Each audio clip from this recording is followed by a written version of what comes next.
Homefront Harmony podcast. Your host, Stevie Dahl. Today is a big one. Today is an exciting one. Today we're bringing back one of our favorite guests we've ever had. We are bringing back Brian Jenson because you, sir, are retired. That's what the paperwork says. Oh my goodness, he did it. Okay. So first of all, congratulations. Thank you for your service. And please thank your lovely wife, Maggie, for hers, because the spouse serves too. So now you've had your ceremony. Yes. You were awarded the Purple Heart. I was. If you did not know, this man has gone into battle many a time. And you said you have your enemy's marksmanship scar. Enemy marksmanship award, scars and everything. Yep, they got me. They got you. Dang it. But you got them back. So good on you. There we go. Thanks a lot, Bin Laden. So are you actually excited about the fact that you're retiring? Yeah, I am. Okay. I am. Okay. Yeah, I'm super excited. I was talking, hundreds of buddies calling and talking ex-military and all that. And they're like, hey, how do you feel about it? Or do you miss it? What do you think now that you're kind of had like a week or so out of it? And I'm like, yeah, do I miss the good times? Yeah, but I kind of related it to kind of like high school. Okay. Like I don't miss high school. Like I'm kind of, that chapter's closed. But if you look back, I can sit and reminisce. The time I scored 6 touchdowns like Al Bundy. And you know what I mean? You had your fun high school moments and all that. And it kind of looked like that with the Army. I'm happy it's done. I love my time there. Had some awesome times. But yeah, I'm ready kind of for that.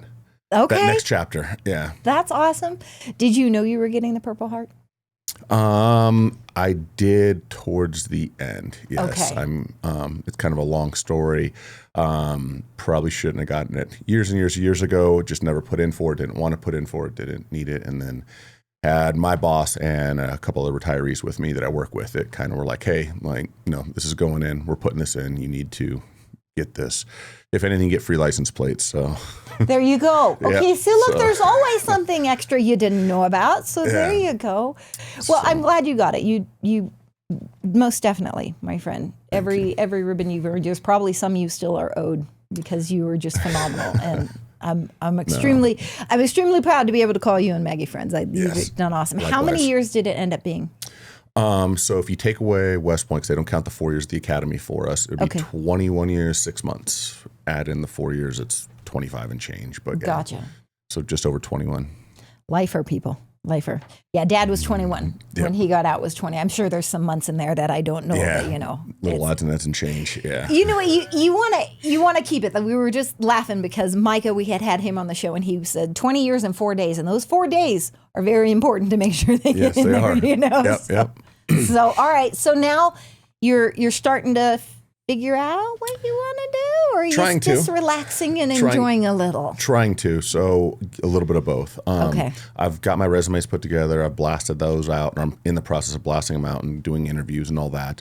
Obviously, just kind of with the time of year, this works out to be kind of nice for me. It's kind of almost like a forced relaxation for me, so I'm not finishing on a Friday, starting on a Monday.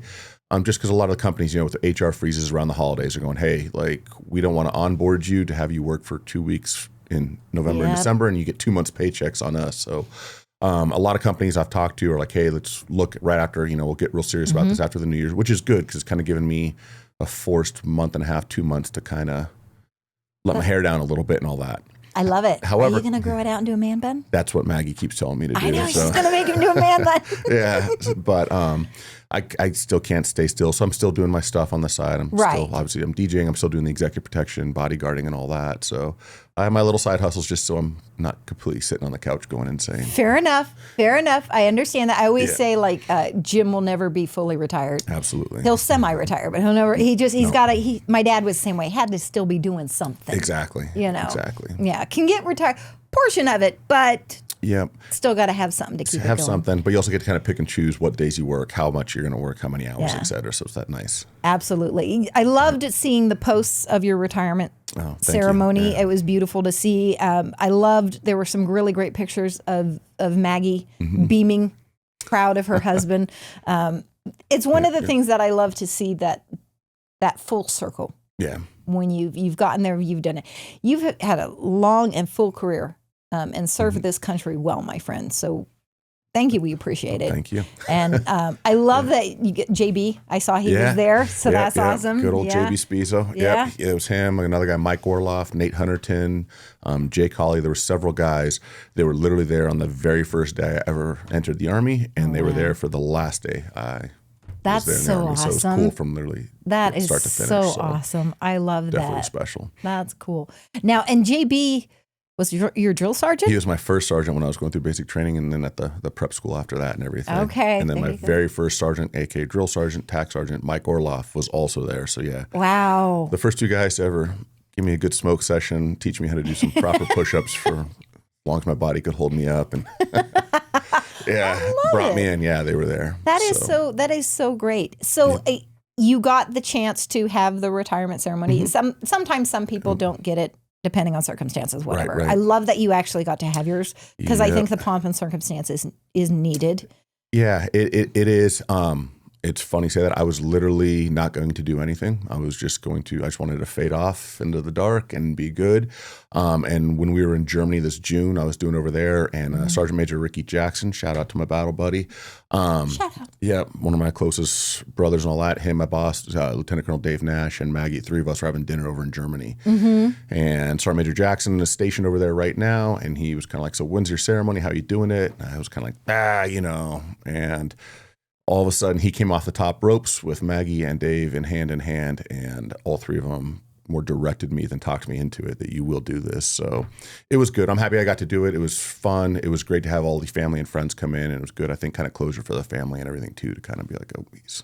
Yeah, your mentality is very much, it reminds me of my father, that, there were certain things he was cool. I mean, he could stand up on stage, he could sing and do whatever, but like after he got out of the military, there were things he just didn't do because he was like, nah, that's for the other people. Yeah. That's for, I don't need that. I'm fine, kind of thing. And you remind me very much of that. But I'm glad you got it. Yeah, it was at the end, it was good. It was really happy. One of my old bosses, General Francis, flew out for it and pinned my medals and did all that. So it was amazing to see him. And just, again, had family and friends from every chapter of life, from literally my next door neighbor when I was a kid. I've known since 4 years old through... Yeah. Wow. The last day in the Army. So that's so cool. I love that you were able to have those connections there to do that and show everyone and be able to. We've had a couple of our former guests who have retired recently. Judd. Yes, Judd and Nichols. Nikki. Judd. Yep. He just retired from his too, and I had no problem posting and letting Nikki know that she lost the bet.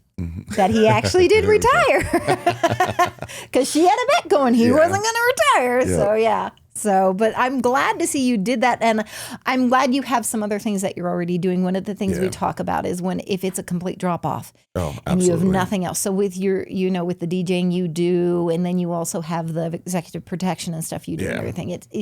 You still have things keeping you going. Keeps you going, and I think that was one of the biggest struggles I've seen from peers, even too. That yes, they finish on Friday as sergeant, colonel, major, captain, so and then come Monday morning, it's just Hank, Steve, Jeff, Tim, and they're like, I have nothing else to do because that's all I've done in my career has been the military. I've given everything to it, which is awesome, but they have nothing kind of to fall back on. You ask them, like, what do you like to do? And like, I don't. Yeah. March and shoot. And you're like, okay, well, that's done. That's done. You got to do what else? What do you want to do with the rest of your life? And I think it takes some people a little while to kind of figure that out. And I think it's taken me some time, and it will take me time to figure out where I really want to go and what path and all that. But to that point, at least I have a few other things I can dabble in and that you enjoy doing. Exactly. And yeah, absolutely. Because the path will change. Oh, yeah. You might get a job in one area and then be like, you know what? This is not what I wanted to do. And I want to move to the other. Kind of. We had Rob Novotny on Blender, and he was talking about, because he was base commander. Yeah. And he was saying that when he got out, he did the consulting business thing for a while. And then he went, and now he works for Boeing, and he jokes that he's an international, how'd he put it? He's a international weapons salesman, because he sells the planes. I was his, I don't know if he'll remember me very much. I was his ground liaison in England for 3 years when he was when he was the wing commander over there for the 48th Fighter Wing, when he was Colonel Novotny before General Novotny. That's funny. So, I love how connected we are in this town. That is so awesome. Yes, yep. That's cool. He's actually speaking at my NCMS has a big seminar in June, and he is one of our keynotes. We're going to have speak there to talk about leadership and stuff, because he handled the pandemic. Yeah. and he was running the base on, so. Yep. Yeah. When he was the wing commander of the 48th Fighter Wing at Lakenheath, there was only 2 Army guys on the base. It was myself and my NCO, Sergeant Rocha, and that was it. Which, anytime there was any trouble, and they're like, hey, the Army was doing this or that, and it was like, we couldn't, there was no hiding. We were the only 2 there. So it's like, sorry, sir, that was us. We couldn't hide. We were the ones doing it. Yeah, we were the only 2 there on the base. So.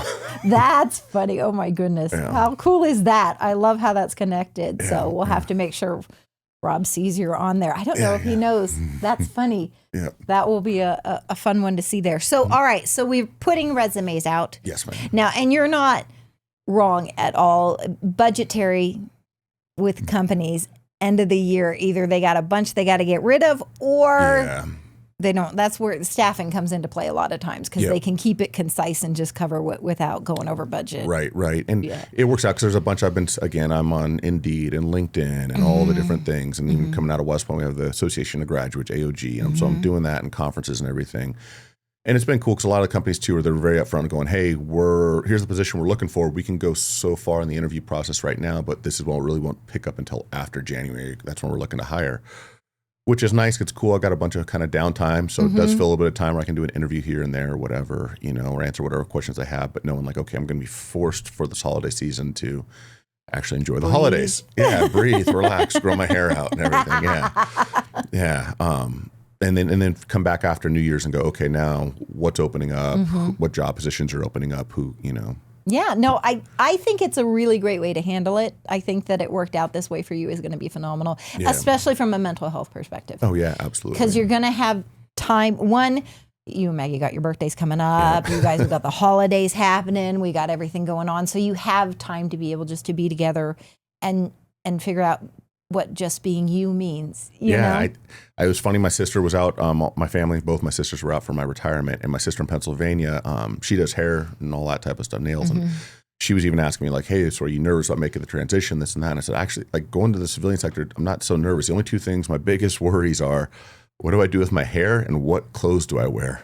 I'm like, whatever you want, love. And I don't know what that means. For 25 plus years now. Let me help you out. Whatever Maggie tells you she wants. There we go. Yes, I got to take her to the store and go pick me out an outfit. Because for 25 plus years, I've been told, here's your haircut and here's your uniform that you're wearing every day. And now I'm going, well, now I get to choose? Like, I don't know. He's like, I'm so nervous about that more than the job. Yeah, exactly. Job stuff, I'll work. That's no problem. But what do I wear and how do I do my hair? Like, that's funny. That's funny. Yeah. Do you think you would grow your hair out? I think so. I could. I don't know if I can do like the sides and the back of the neck are what's going to get me. If it's touching my ear, I'm like, I can get that. So I don't know. I guess the mullet's back in style now, so maybe I could. Oh my gosh! If you rock the mullet, you have to send us a picture. We're posting that, okay? We're posting that. I noticed you're doing a little facial hair. Yeah, I did that. Playing with the little facial I tried game. to prove. I was doing it specifically for today to be like, okay, look, I'm retired. I'm retired now. Yeah, I got a little something. There's a little more salt in there than there was last time I grew it out. Well, that happens. That happens apparently. with the hair. This is the advantage of doing blonde highlights. People can't see that there's actually gray in there. It just looks like it's part of it. So all good.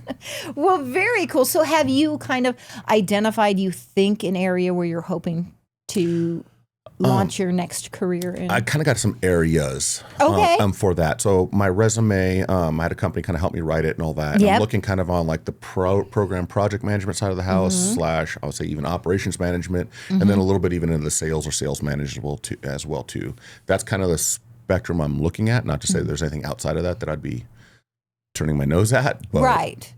But I think that's also part of it. Like you mentioned earlier, is I don't know what I really like to do. A bunch of these things sound great in concept, and I'm like, oh, that sounds like amazing time. But it's also, I think, might be a little bit of trial by error of like, oh, I got to find out what I like by finding out what I don't like or something. So. Oh, very much so. And I talk about this a lot. We got to give ourselves grace. Yeah. It's okay if you start in something and then you go, you know what? This just isn't working out to be what I wanted it to be. And that's okay. I mean, shoot, I was going to be a famous actress. See how that worked out? Famous podcaster. Oh my gosh. Maybe someday. We hope so.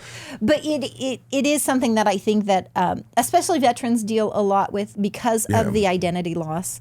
And then finding your new purpose, because you had a purpose in the military that you were doing, and finding the new one's going to be a little different. Yep, absolutely. And I think whatever military you're in, when they tell you, hey, here's your new job, you're in that new job for at least a year. And it's like, oh, well, I might hate this job, but I'm stuck in it and I have to do this job and I have to excel and do the best I possibly can in order to either move on, get picked up for the next rank, whatever it might be. Where I think, this is obviously the first time ever when you come out on the civilian side where you're going like, I can work a job for 6 months and go, you know what, this just isn't me. It's not working out. I'm not enjoying this or whatever. And either drop your 2 weeks or start looking for another job or whatever it might be. So that's, again, a new freedom that I'm still trying to wrap my head around. Well, understand. Okay, so as my dad used to say, freedom is a double-edged sword. Yep. So it is in the world of working as well, because it's very easy to become a job hopper. Oh, yeah. There are job jumpers, and I am not opposed to a job jumper where an opportunity came in that, holy crap, you just can't pass up. Like, it's ridiculous. You just got to take it. And maybe you're headhunted quite well because you're very good at what you do. So it looks like that. Whereas the hoppers are the ones who are constantly jumping because they believe they're going to make more money, and they're going to, what happens then with them is on their resume, then it looks like they can't stay anywhere. Yeah. And it's not that they did it in a bad mode. It's just that they saw another opportunity they wanted to go to, kind of thing. So I think that it does become something where you have to give yourself that grace to allow change, right? But really look into it before you go. Because I've had a lot of people that jump from one to the other, and then they go, "Ooh, the money was more, but I'd rather be back there with the environment." You know? Yeah, and I can see that when you're doing the strategic kind of a vertical jump versus a lateral jump. Absolutely, you can only do so many laterals, but if you're doing the verticals, and I'm working my way up, well then, okay, I got it. But I mean, if someone's offering you a VP position. Like, okay. All right. Take it and roll with it kind of thing on it. I do think that is one of the, not overwhelming, but one of the can be intimidating parts of the freedom you get when you retire is because there is this whole world that just opened up. Yep. You know? Yeah, and I think one of the other big things that I've seen too, and there's a couple company, one specific, I won't kind of name right now. Right. But what I've loved about it is, I think one of the biggest things for me, besides kind of what I'm doing, is the culture. What's the company, what's the team I'm going to be a part of? Because I have been, even within the Army, I've been in jobs or positions that I thought this job is going to be awesome. This is exactly what I love to do. Now, while I love the job portion of it, the environment and the team wasn't what I wanted it to be. Right. And it just made everything else miserable. Yeah.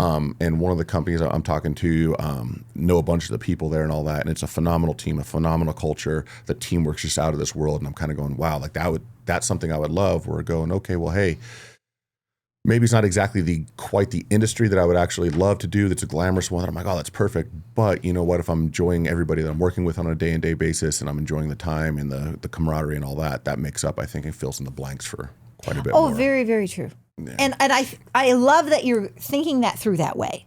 Sometimes that's hard. That's hard for anyone. Yeah. Military or civilian to kind of to level it out that way. You need to feel that comfort when you go in. I have worked for companies and I have worked for bosses that maybe started out great and it changed as it went along and it went, and it's going to happen. There's going to be dances. There's going to be good leadership. There's going to be bad leadership. There's going to be where the company I'm with now, I truly love the owners of the company. I have been with them almost 19 years. Oh, wow. Yeah. And it's because of the owners that I love them, and that's what I do. And anytime I say, ooh, I want to try this, they're like, okay.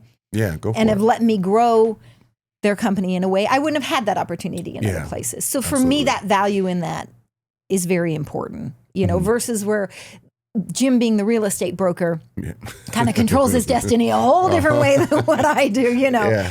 So, and he's so patient. I would not do well in real estate. I'm sorry. I can admit that that's not my career. Yeah. I'm a little too black and white in the way things work, and that's why security works for me. So. Yes. Yep.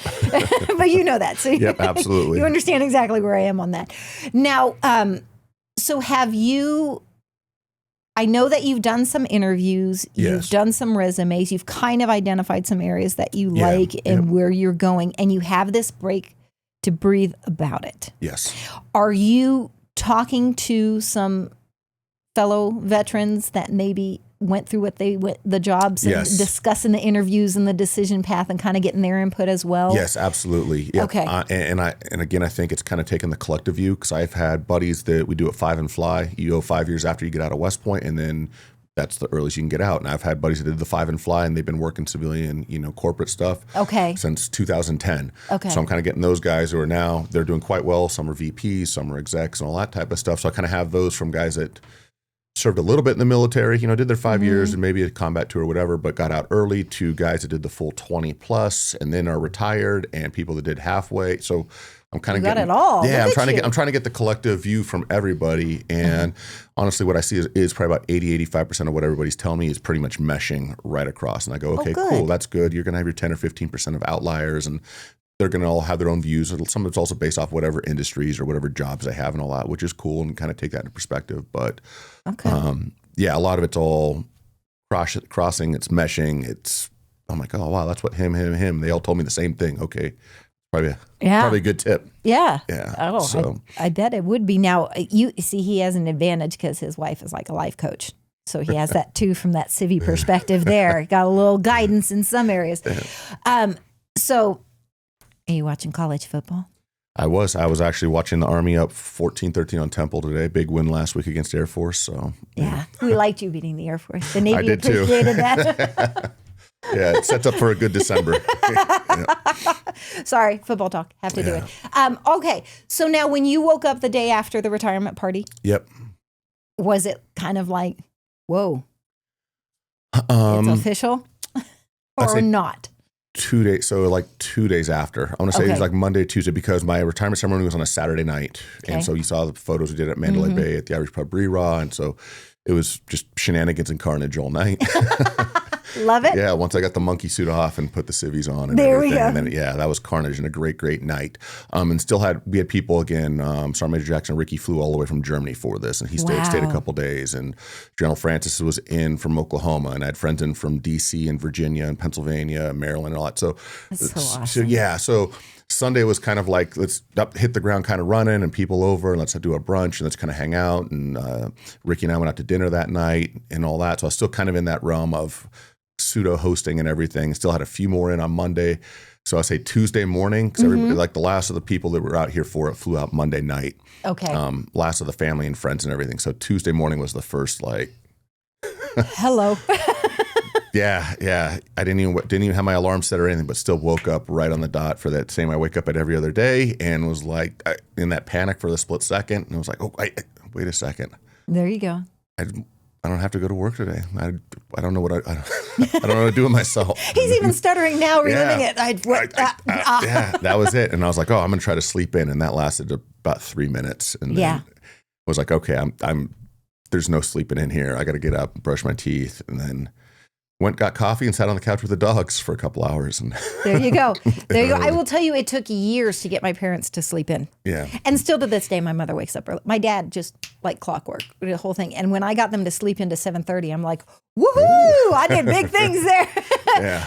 But 21 years. Yeah. Just up at the same time every day. Yeah. Everything, And my mom got up with him, and so that's what we do. I prefer to get up early, so then I have more things to do during my day, and especially because my job starts at 8:30. Technically it starts before then because time goes and we have people all over the world. But I'm technically in the office by 8:30 or 9, and dealing with items. Whereas Jim's working at home, and he doesn't have to physically be on site at the resort till 10 a.m. So he can sleep in a little more than I can sleep in. Right. And I have to work out in the morning. Yep. If I don't work out in the morning, I will find a reason not to work out later in the day. Yep. I kind of the same way. That's why a lot of my jiu-jitsu I do in the morning classes the best I can. So that way it's the blocks checked. And then if I can lift in the afternoon or go to the gym with Maggie or do whatever, that's great. That's extra bonus. But at the same time, if something pops up and, hey, friends are like, we live in Vegas. So they're like, hey, I got tickets to a show, a fight, whatever. Right. I don't feel bad missing the afternoon lifting session because, I still got my hour and a half, 2 hours of jiu-jitsu in the morning. I do my treadmill and my little weight stuff in the morning. And it's because literally, if Jim's like, hey, you want to go somewhere for dinner tonight? I'm always going to be like, well, yeah. Of course I do. Yes, I do. Yeah, absolutely. So that is, I did like a whole Fit for 50 thing. Like I didn't go hardcore. I was just trying to be healthy on it.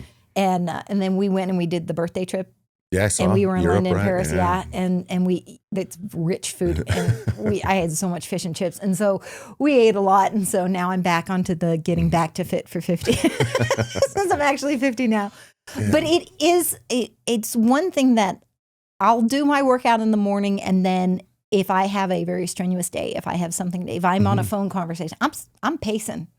Like I probably kill steps just because I'm like, it's just what I do, you know? No, absolutely. And I think I've been like this even through high school and all that for sports. Everything was just so much, whatever, my routine. That was the routine of this is the time I go lift and work out. This is what time I do this. This is what time I do that. And I think like, Jocko out there, another great podcaster and everything, but Jocko's whole discipline equals freedom. And it's that if I have the discipline, I can do all this stuff early in the morning or whatever it is. Now I have the freedom later on to go do whatever it is that I need to do or want to do and everything. So I think that's a good thing from the military that even though I'm quote unquote retired now, I've actually still pretty much kept my morning routines of like, this is just the drill of what I do in the morning. And then when I'm done with that, now I can actually relax the rest of the day because I got everything that I was supposed to do or I needed to do. Oh yeah, we had Randy on, Randy Lloyd, and he worked with a group. It used to be called Club Fit. I forget what they're called. It's some university thing now. And they take veterans and they train them to be personal trainers.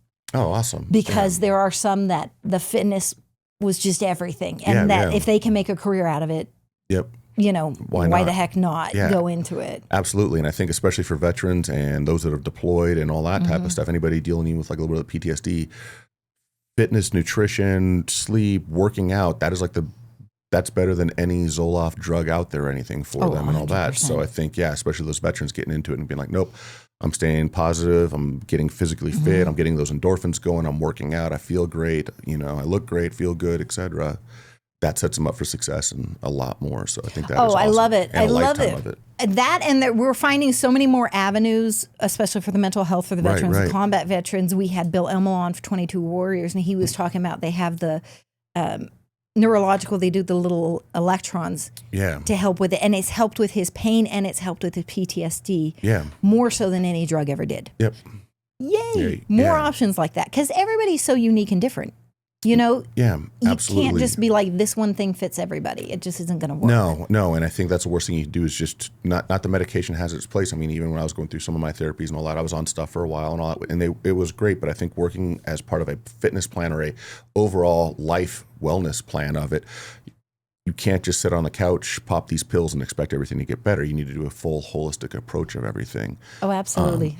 So I know that even now, shoot, if I miss jujitsu for 2-3 days in a row, the tension builds up. There's been times where I've come home and I'm like, and Maggie's like, hey, we got dinner plans tonight. And all of a sudden she'll be like, that's it. I'm canceling dinner. You're being a butthead. You will go to jujitsu and you're going to go train and you come back when you're better. And fine. And I come back an hour and a half, 2 hours later. I'm like, love you. You're so pretty. Where do you want to go to dinner, sweetheart? You want to go get steaks tonight? What do you want to do? Just give me 5 minutes to shower. And she's like, okay, great. You're back again. Yeah. We have our moments. We have our swings of where they go. Now, you were in combat how many times? You were deployed how many? 4 in direct combat, twice, 27 months in Iraq and about 24 in Afghanistan. Oh. Thank you for your service. So the mindset. Yeah, a little bit. You've got that in there. It was interesting to me, and I tell people all the time that I was 8 years old and I knew my dad might not come home. Yeah, that's. I never thought he'd die. Yeah, but I knew he wouldn't come home, and now at 50, I'm like, that's messed up. Yeah. That I just was like, okay. But he believed in it. It was something he was willing to do, you know? Absolutely. And I think whether it's military, first responders, your police officers, your firefighters out there and all that too, is you mentioned earlier when we brought up, my wife Maggie and all that of going, hey, it's a whole around thing. It's a whole family. It's not just a spouse, but the children as well too of it. Oh, yeah. And again, military, first responders, any one of them. Oh, 100%. Yeah, we should be coming home every night, but should's also, kind of a weak word. It's not a for sure thing. So. Oh, it is. And I think that a lot of people don't realize how many military individuals or individuals who would have been very successful in the military end up in that first responder role because they're just a protector at heart. It's what they do. The sheepdog mentality of that's it. That's what and I think you get in with like-minded people and you're like, this is a team. And so we're so used to being part of that military team, fill in your branch. So then when it becomes that first responder, whether it's EMT, a firefighter, a police officer, SWAT, you name it, you're back on a part of a team where we're all watching each other's back. You got each other's six, you're working together, you're relying on each other. And so it's again, that brother sisterhood that everybody wants to be part of. Which I love. Yeah. I love the military community. I love everything about it. I think that especially since we started doing this podcast. So we just had our year anniversary back in October. Congrats. Thank you. And the veteran strong community out here, like I knew it was strong. I had no idea the level of strength that it had. And I love doing the show. And like you, knowing Blender. And Blender is best friends with the husband of a woman we had speak, Casey Campbell, Killer Chick Campbell, on our NCMS in this past June. Wow, okay. Yeah. And then I have Scott Intake Cardvent, who is going to be on our show. We're filming him end of January. He's actually now providing, he supported in Top Gun Maverick and The Last Mission Impossible. Oh, wow. Okay. Yeah. And so I'm so excited to have him on. He heads the Blue Angels Foundation, which is all about preventing suicide as well. Right. You'll notice I have a trend. A lot of these people I'm trying to help prevent suicides because it's devastating to me. Absolutely. So, most of the ones I try to work with are on that because there's so little discussion about the mental health, and we need to be able to talk more. Yep, absolutely. We need to be able to talk about it more. Well, I am so excited for you. Thank you. Look at you. You've strategically planned this out very, very well. Yep. Project manager, just saying. And you've got it going. I think that helps alleviate some of the tension in it. Is that you're like, okay, I kind of see a light at the end of the tunnel of where I'm going to be. Yeah, and it gives you kind of that space to breathe. I'm sure Maggie and you, my friends, everybody will tell you, like, Brian, if Brian did something unplanned, he didn't think about it, something's off, something doesn't smell right. So, I think it does that. It gives me some breathing room where I can kind of relax and go, okay, hey, I got a month, 2 months, you know what I mean, to kind of catch my breath from the retirement and all that. And then even, 1 January kicks in, I'll start receiving my retirement right there too and everything. So, and then I got my VA stuff in, obviously. So waiting for that percentage to get kickbacks. I'll have some sort of disability coming in and everything. But at least that too kind of buys, look at the financial side of the house too, knowing this was coming. So I've been kind of financially planning for the last few years going, okay, I know this time is coming. So let me create and save up a little bit of a buffer. And then, oh, by the way, I will have that retirement and stuff coming in afterwards. So again, I kind of have some time and space even post New Year to kind of not be stressed about needing a job right away, right now. I have to do this, otherwise I can't pay the mortgage. I got a little bit, I've got some time to play with too. That's a big thing we've heard a lot from several veterans is that financial planning because you're supposed to get your checks and your things and your time. Government shutdown. I'm supposed to be getting paid right now, but. So if you have that cushion to where you can breathe a little bit. I think that is also big. Finances are so emotional. They can freak you out in a heartbeat. I don't care who you are. They are one of those things that. And especially then when you're looking at, I'm married, but if you look at people who have a wife and kids and all that, and you're going like, crap, I've got 2-3 little ones. I got to make sure that they've got food on the table, clothes on their back, and I'd feel horrible, don't have children, but if we did, and little Brian goes, hey, I want to go play t-ball or soccer or something. I'm going, crap, I just don't have the financial means to make that possible. I mean, that you just...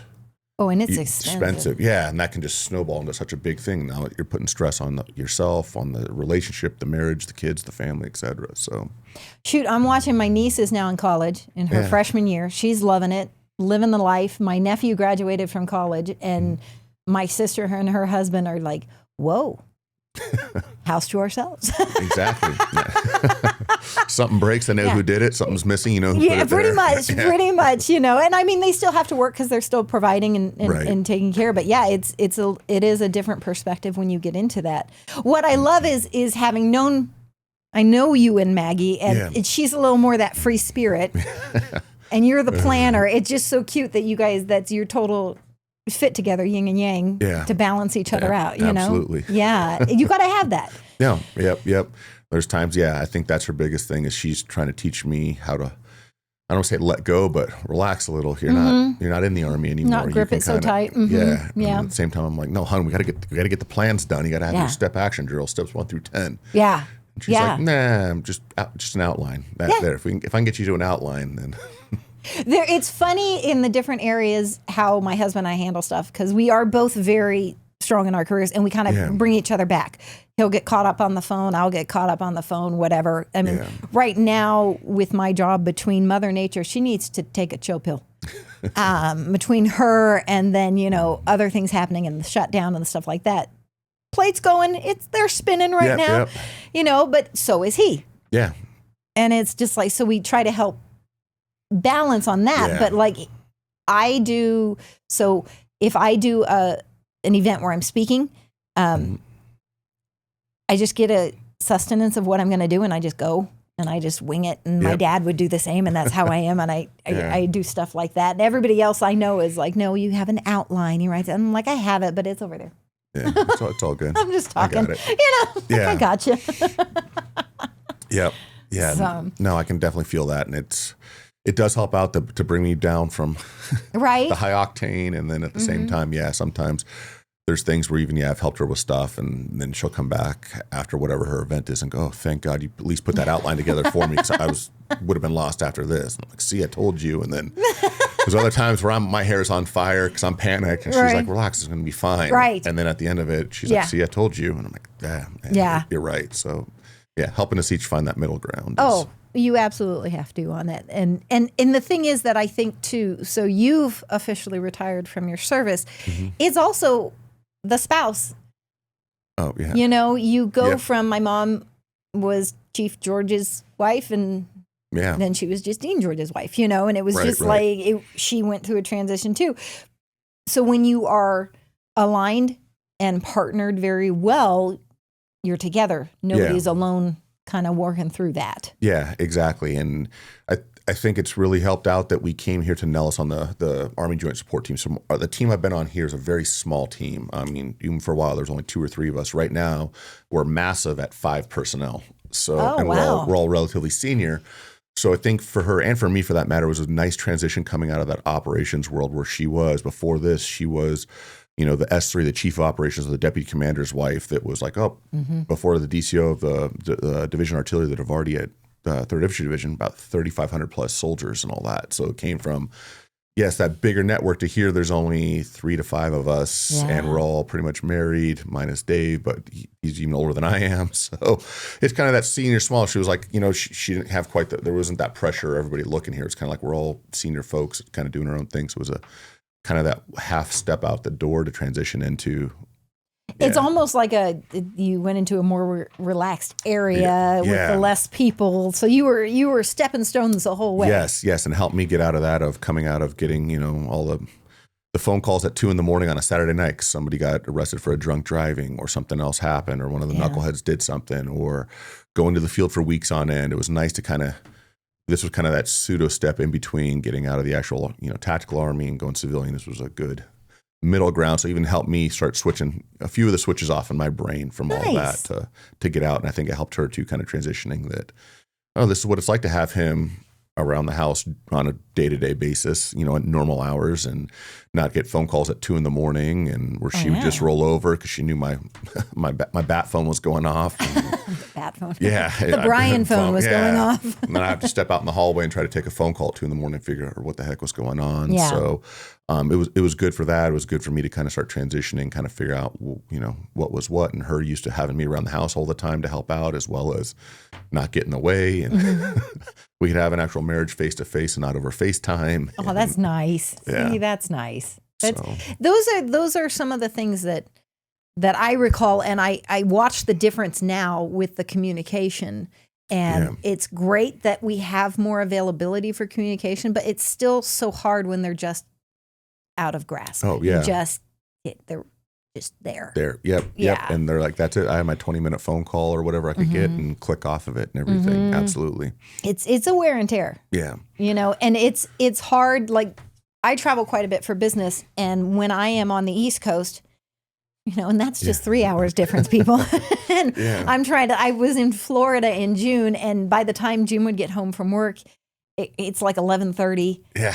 We're talking for 30 minutes so we can have a conversation. I'm like, babe, I got to go to sleep. I'm up at 5:30 going to the gym because I got to be, you know, it's just like. Exactly. By the time he got to, because he met me there, we had went to stay with family for a bit. And we were there. By the time he got there and he saw me, he was like, okay. Got it. I was a little fright. Okay. Yeah. And yeah, like one of the jobs before here when I was a battalion executive officer, I would leave the house at about 4 a.m., Wow. about 4:30, and I'd get home usually between 8 and 10 p.m. at night, sometimes later. Oh, wow. And so, yeah, that was a job I had literally. I got back from Afghanistan on my last trip, and I took over that position 2 weeks later. Oh, So wow. yeah, for that next year, Maggie was always making the joke of like, I see you more. I saw you more in Afghanistan over FaceTime than I did actually when you're coming home and sleeping in the house in the bed next to me. Yikes. Yeah. Yeah. That's So- crazy. I don't think that everybody understands how different each person's military path is. Oh yeah. The job's not Yep. always the same for every person. No. And it varies, and you change and you move and you have ambition. Deal with the fact that it is similar in the civilian world, that you can have ambitions to grow and have, it's just handled differently than you do in the civilian world. So I think that you actually sound like you have got a solid plan going. So far, I hope so. Yeah. So we'll see when it comes to action, but at least, yeah, it's set up that I think there's a good light at the end of the tunnel for me, and whatever that light ends up being with whatever company or job or something. But if not, I'll just keep DJing and He's got the DJ. Executive He's got the protection, yeah, DJ. yeah. He's got the DJ. Well, I love that you've got the time off around the holidays and Yes, stuff. You and Maggie get to absolutely. be together with the puppies. And Yep. Do just that. live a little, you know. Yep. Eat a bunch for Thanksgiving. Put on my Christmas jams and Christmas jams. yeah. We learned something new about Jensen Yeah, today. a few Christmas onesies out there. Yeah, run around, watch The Grinch, all the Christmas classics. It'll be good. You know what's funny is we have a tradition, Jim and I. My mom will end up spending the night at our house because we host Thanksgiving. My sister hosts Christmas. And she'll stay Thanksgiving night. And Jim and I always watch Christmas Vacation. Oh. We do not watch Christmas Vacation prior to after Thanksgiving. Yep. We like each holiday to have their little time. Yep. So, but yeah, it's like that's our thing. We gotta Awesome. watch it. Yeah, we have our holiday thing is a constant war and battle year to year. If it was up to Maggie, we would have had our Christmas tree up probably pre-Halloween, probably looking 1st of October. She's like my sister. Okay. Yeah, the second you start seeing anything Christmas in the stores, it's let's get the tree up, let's get it decorated, let's get all the lights going. Okay. We have Halloween, then we have Thanksgiving, Yeah. and we have all our other stuff. And so my rule is like, no, like day after Thanksgiving, cool, free game, we can do it. Right. That's how the Christmas Yeah. markets do it in Germany and Europe. So yep, we can do it then. Yeah. We'll start then. But See, so I It's was an itch. raised that, especially because my birthday's day before Halloween. Halloween needs to get celebrated. It's my favorite holiday. But I was raised day after Thanksgiving when the tree goes up, yeah, day after Christmas. It's when that sucker comes down. yep. And my husband was like, no, you leave it up until January 1st. And I'm like, no. And now I've got him in the point where he's like, you want to take the Christmas decorations down? I'm like, you are so hot. Let's go. Let's go. Yep.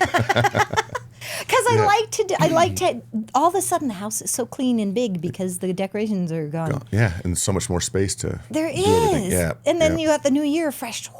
Yep. But yeah. Yeah, I'll let her keep it up at least. We'll keep it up at least, yes, a few days after Christmas, maybe New Year's-ish or whatever. I'm willing to negotiate on that. But yeah, I'm like, no, we got to at least do Halloween, Thanksgiving before that thing can go up. And then, of course, we have our Jensen Fest party, which you guys have been to and everything too. Yeah. I'm like, you can't have Jensen Fest at the house with everything going on. And then we got Christmas decorations up, and it's not even Thanksgiving yet. People think we're weird, so.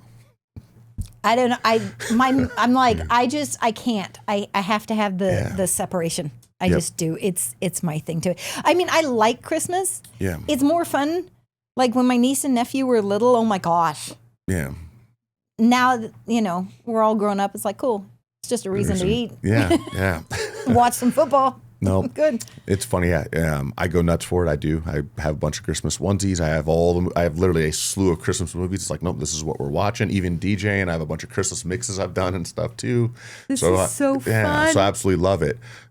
But yes, darn it, we're going to celebrate Thanksgiving, and then after that, now we can get into the Christmas season. It'll have its time and place, and then Okay. Favorite 3 Christmas movies? oh shoot, that is so hard. I mean, Christmas Vacation's got to be I'll put that as number 3. Okay. I think Christmas Vacation is number 3. Shoot. I don't want to say Die Hard because that'd be too cliche. Okay, that is a really good movie. It is. It is an awesome Christmas movie.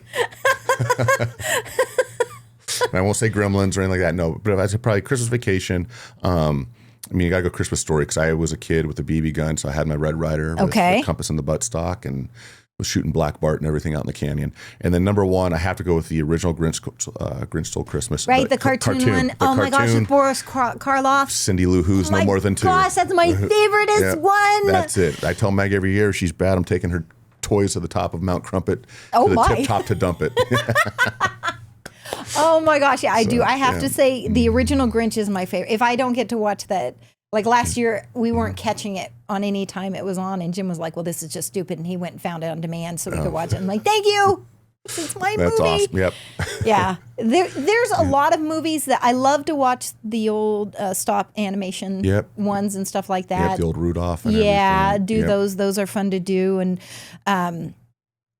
I got to have something like Die Hard thrown in there. Sorry. I just do. It's up there for me. It's so hard because shoot, Home Alone's another one of my favorites all time. I've got 1,000. I've got the Wet Bandits and Sticky Bandits t-shirts. Do you? Look at you. Yeah. Who knew Jenson was such a Christmas guy? I think I found a new field that you need to go into, my friend. Yeah, movie quotes and Christmas movies. I'm telling you. It's a podcast, all Christmas. Yeah, exactly. Well, very, very cool. Well, I am so excited to hear of all the plans you have going on. Thank you. I will consistently and constantly always thank you for your service because my gosh, my friend, you served, you sacrificed pieces of yourself. You're a warrior through and through. Thank you for doing the podcast and having all of us on here all the time and giving us a voice and sharing the voice out with the world of it's my honor and my privilege, my friend. It's my honor and my privilege. I love to carry it on. Well, I can't wait to hear what ends up happening with you and how your search goes. Yes, you must keep us updated. Yep. One of the few people I let call me ma'am. Sorry. It's okay. It was only once today, I think, though. No, there were about 8 in there, but that's okay. I'm 50. I keep count. It's okay. Yeah. No, you're good. I appreciate the respect. It's something that I was raised with, and I like still seeing it happen out there in the world. So, Absolutely. So wonderful, wonderful job. Thank you so much for being here. Thank you so much for your service. Thank you for having me back. It was good. Always welcome, my friend. You're always welcome on here. We love having you on here. So, all right, guys, you know what time it is. Like, follow, share, YouTube, Spotify, website, homefrontharmony.org. Thank you for joining us. Check out Jenson. We'll see where he's going. All right, my friends, have a great rest of your day. Faded photographs, covered now with lines increasing, tickets torn in half.